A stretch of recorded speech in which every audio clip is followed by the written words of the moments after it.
So, since Superhero Time went on hiatus again this week, and I'm not doing the Garo anime reviews in these, I decided to take a look at Space Sharivan the movie Next Generation, which was a V-Cinema release recently that over time took the time to sub.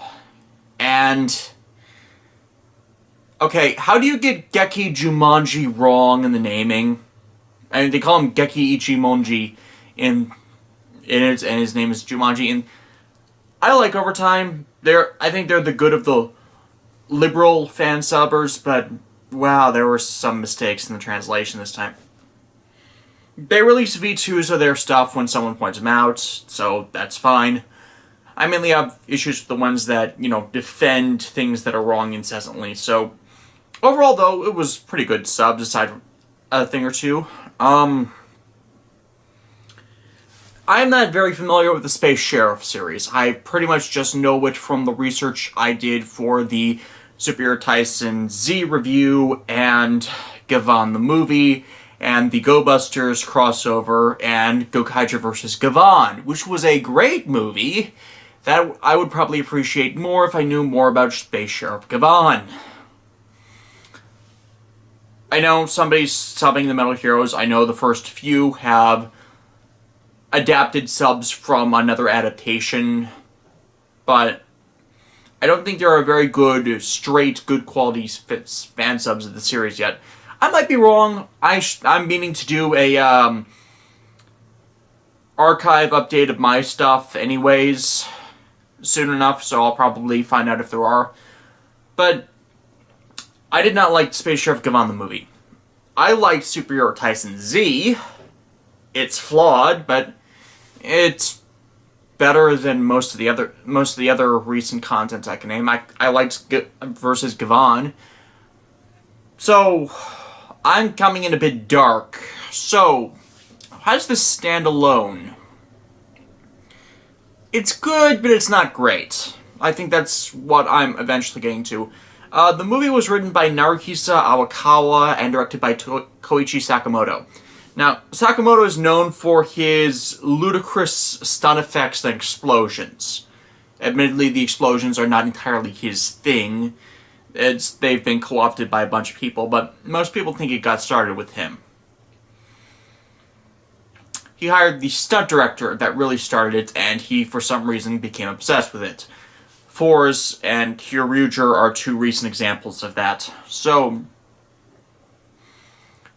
there weren't any unwarranted hellish Koichi Sakamoto explosions, whatever it's called these days. So, it was actually pretty tame, all things considered, for that.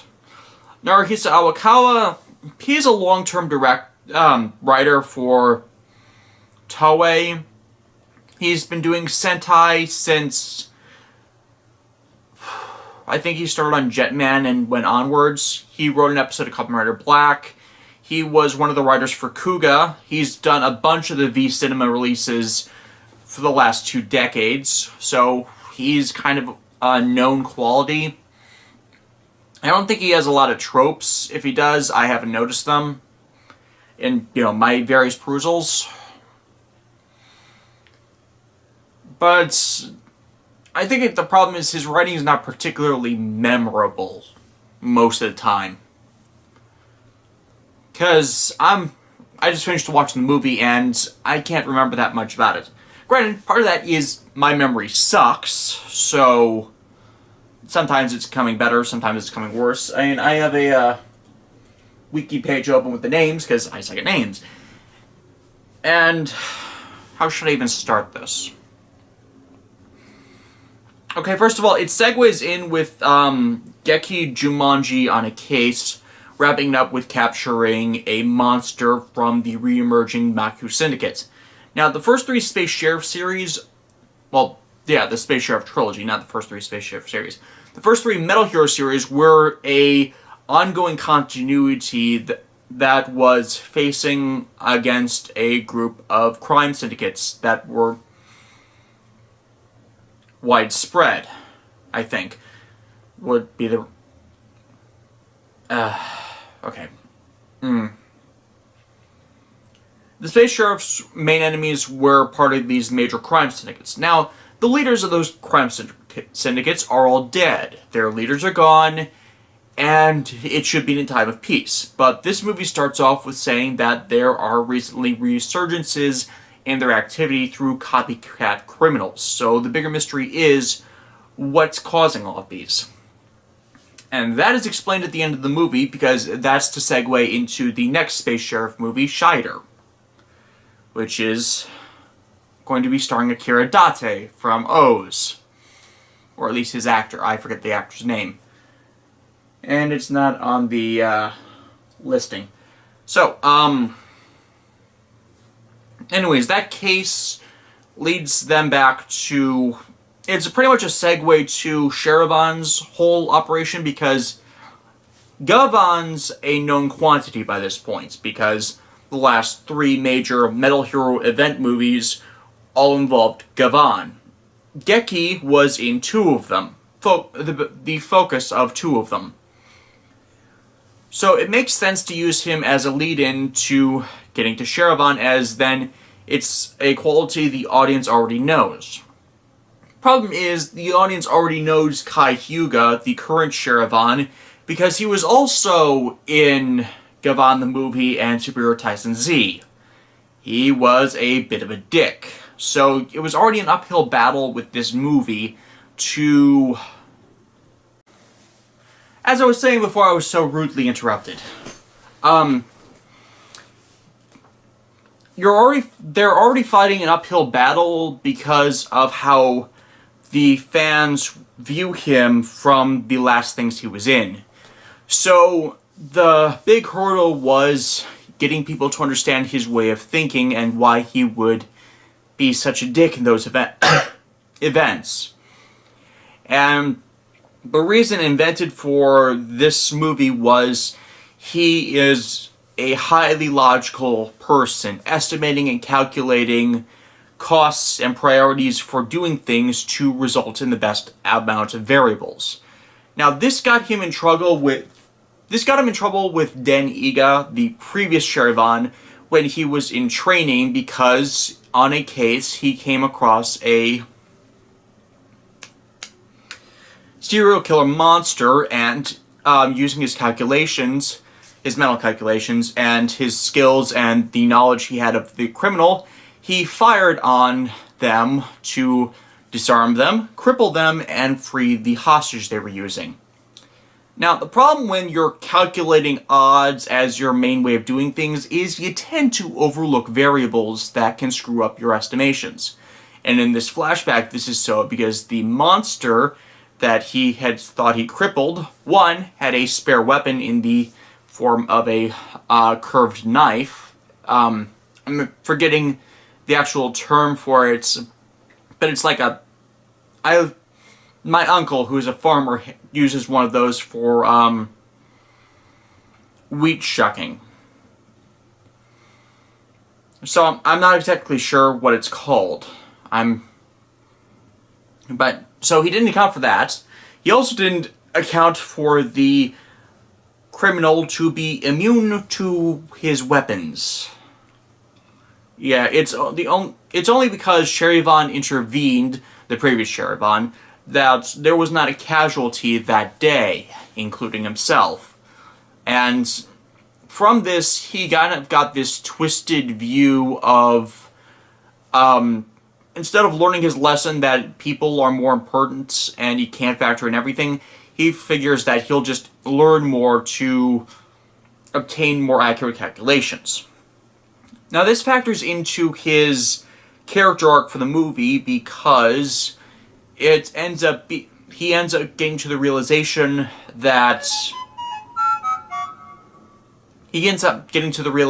that he can't rely on calculations because estimates, theories, charts, all of this raw data doesn't always match up to a perfect prediction because you can't factor in absolute everything in reality. That's why the gut instinct is so important to a lot of actions, because it's an instinct that comes across knowledge, prior experiences, to lead you to a conclusion before you can consciously realize it. So, thinking things through, taking the time to holding back that reaction, like if you see someone in trouble, you go to help them, or you see someone in trouble and you hold yourself back because you're rationalizing someone else will go and do that, it's not my duty, and you see where it goes with that kind of thinking. Granted, that's also the mob mentality and the not my problem effect, but so he's practically the opposite of, if I'm remembering this wrong, and I apologize, but what Geki was, because I remember Geki being more impulsive, and that getting him into trouble, which explains the conflicts we've seen with them. If it's a difference in priorities, difference in personality that's resulting in that. So,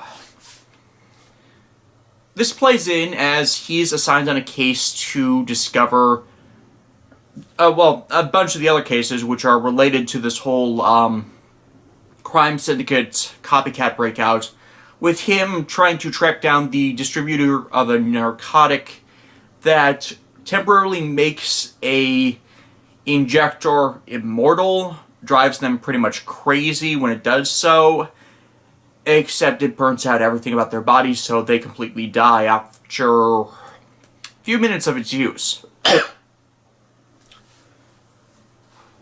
And of course it only works on humans because reasons. I think it's mainly because all the monsters of the, at least the monsters described in this series are augmented to become monsters. Kind of like the older Rider series with their once human but now monsters. I think that might have been redundant. Anyways, Kai goes to meet up with another space sheriff, Esteban. The guy's name is Sagi, and they go to interrupt a drug bust. Perform a drug bust, except someone tips them off to it. Granted, they were tipped off to the whole thing in the first place, but when they do it,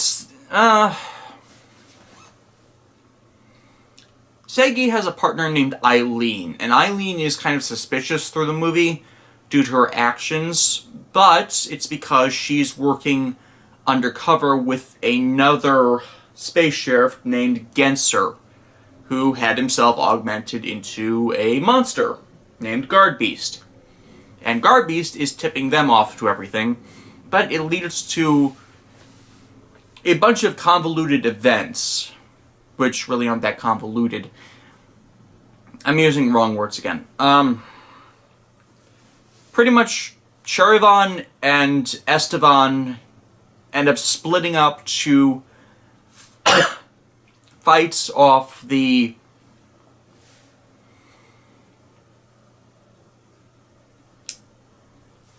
division. Wow, I'm really blanking on this part. Sharivan ending up fighting another monster that has this dimension warping device. Now, as I mentioned in the Superhero Tyson Z review, all of the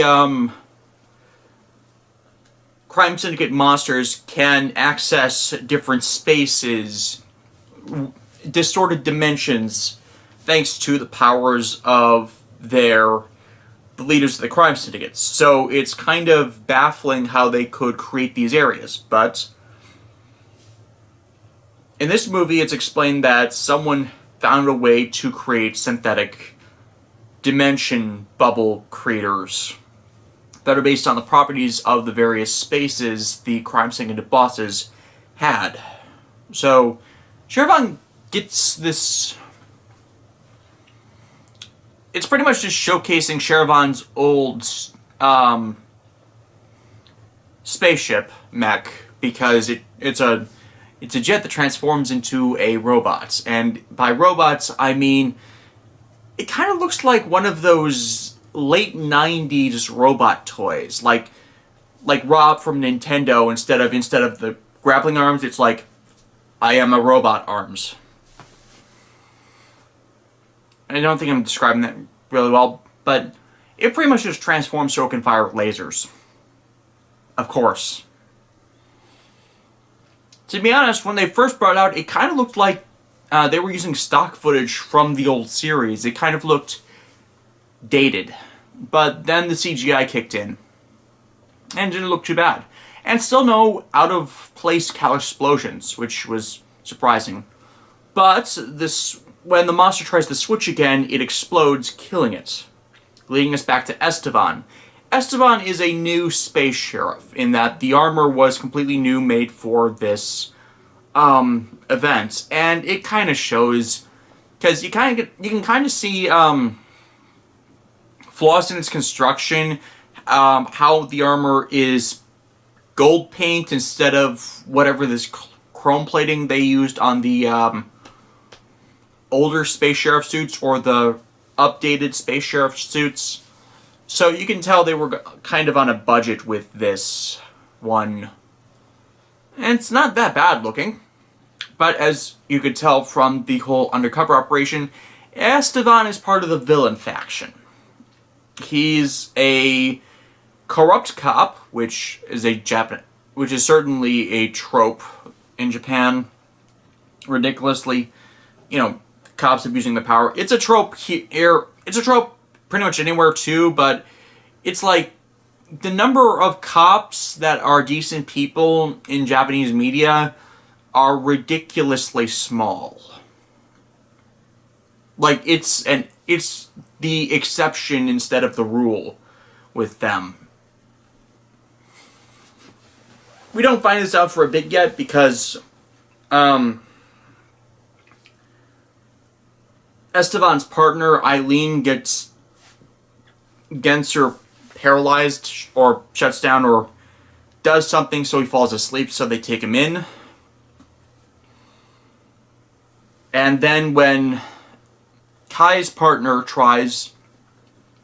name is Sissy, or Shishi. I'm kind of screwing up the pronunciation, I bet. I don't really care right now, since this is probably the last time we're going to see her.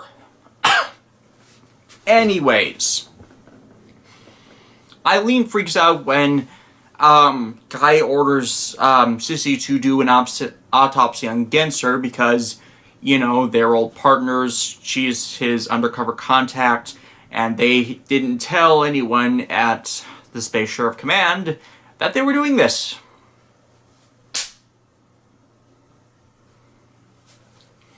Yeah, Genser is apparently thought dead by the organization, which is odd because you think that someone up top in the know would be a good idea in case something like this happened. Oh look, something like this happened.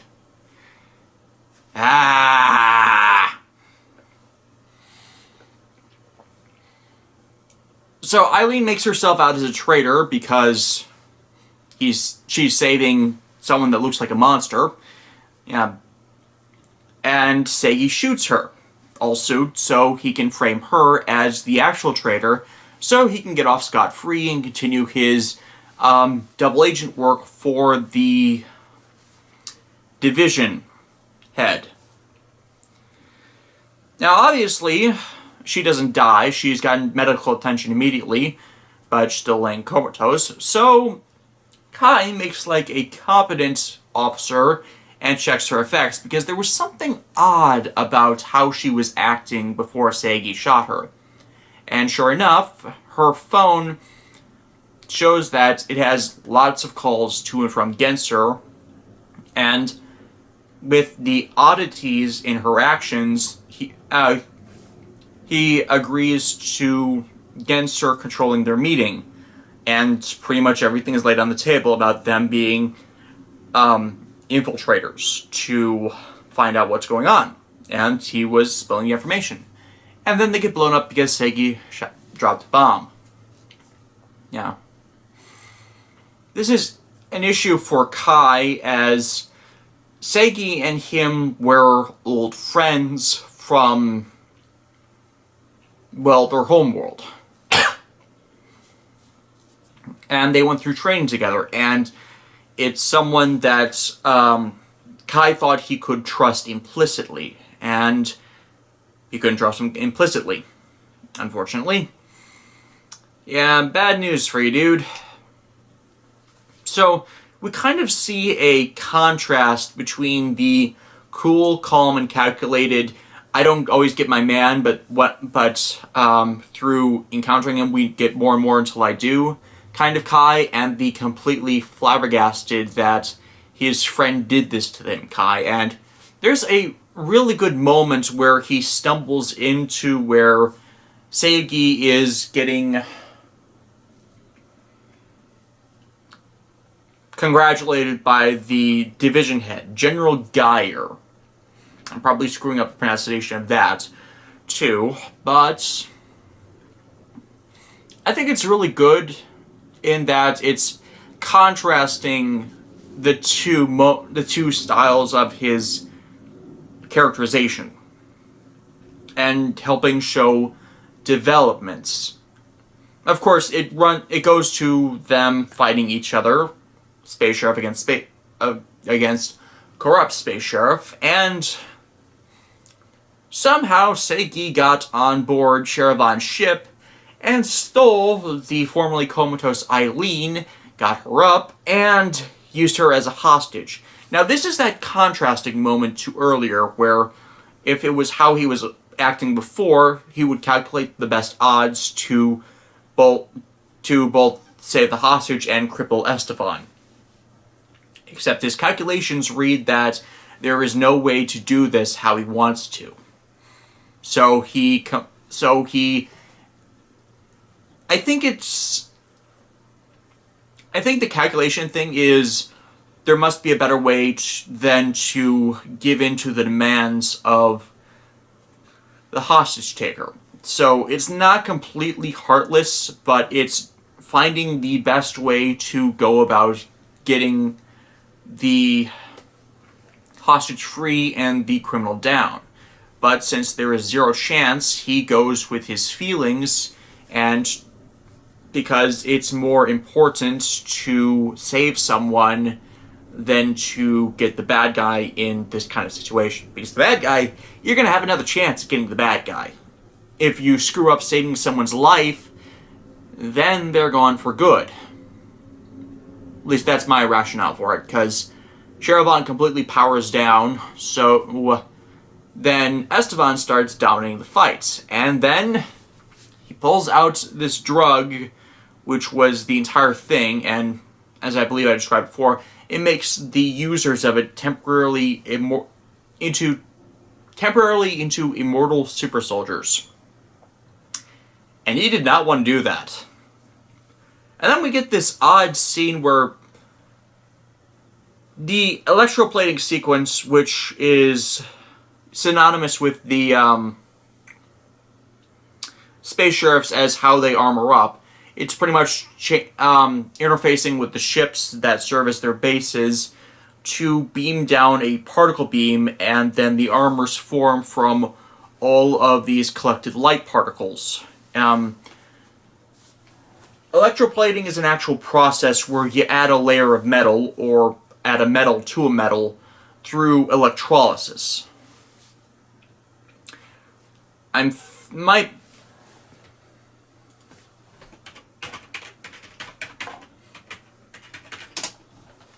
Process that uses electric current to reduce dissolved metal cations so they form a coherent metal coating on an electrode. Yes. I didn't want to get called out on that because I was a science major once, and we actually used that a few times in the labs. The thing that's odd about it is that the armor up sequence is supposed to take fractions of a second, like half a second to completely armor up, or 0.05 seconds. It's some factor of 0.05.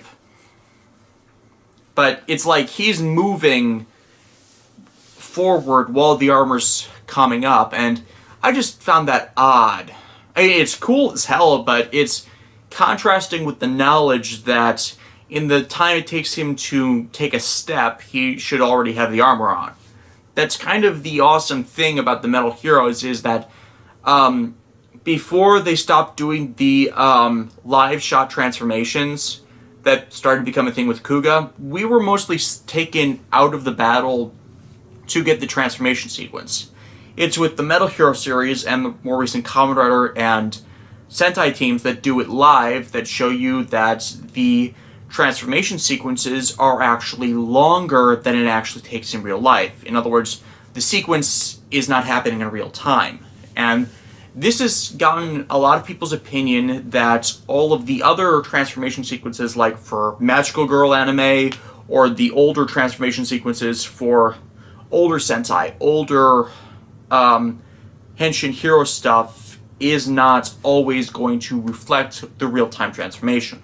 That's my theory. That's a popular theory of people that like Henshin Hero type of series, and Metal Heroes started helping us get to that, and it just seemed odd to see it slowed down, and yet not with the person who's getting the armor slowed down as well. If that makes any sense. Anyways, Sharivan beats down Esteban, but Esteban is going to become a player in the next Space Sheriff movie, so he's not done with. But they too happen to get General Gyre. Now, General Gyre ties into this as he is another copycat crime syndicate criminal. And they're doing this through a website which brainwashes them into being agents for this one entity they called Horror Girl, who has a bird for a head. Yeah, the alien suits were not that good in this movie. The monsters were decent, but most of the aliens you see in the background are just people with alien masks on their head. And now, I know this was on a budget. It was a direct-to-DVD feature, a V-Cinema, so you're not going to expect high-quality production value from stuff like this. But if this is going to be the synergistic villain of these V-Cinemas, I thought they would have put a bit more into it than just an actress in a feathery dress with a bird head. Yeah, Horror Girl, from the name, it gives the implication that this is another relative of Don Horror, the master of the Maku crime syndicate and the first of the three crime syndicates the Space Sheriffs fought in the Space Sheriff trilogy. So, I'm curious to how this will go with Scheider Next Generation, which will be coming out sooner or later. There's not a lot of details to it. But I like this movie. It has its flaws. Like, mainly the production value. I was surprised how few Koichi explosions, whatever they were, in there, as I said earlier, and the pacing was not that good. It was too fast in some areas, too slow in others. I feel there wasn't a lot of character depth or character development aside from Hyuga, which is okay. This is a single hour-long movie to advertise the character, so he kept his focus. And there was definitely personality in the assistant, and with Eileen and her motivations, and there was a moral there that definitely was needed by Sharivan to soften Kai Hyuga's character. It's just, there are a bunch of things nagging at me throughout the film, and while it's good, it's not exactly that entertaining, which I think is why I had difficulty recalling its events because I was bored. I would not recommend it, but if you're curious about the Metal Hero stuff, it's a better introduction movie than Gavan the movie. Yeah. I will be watching the Shider Next Generation movie when it gets subbed. I don't know when that'll be.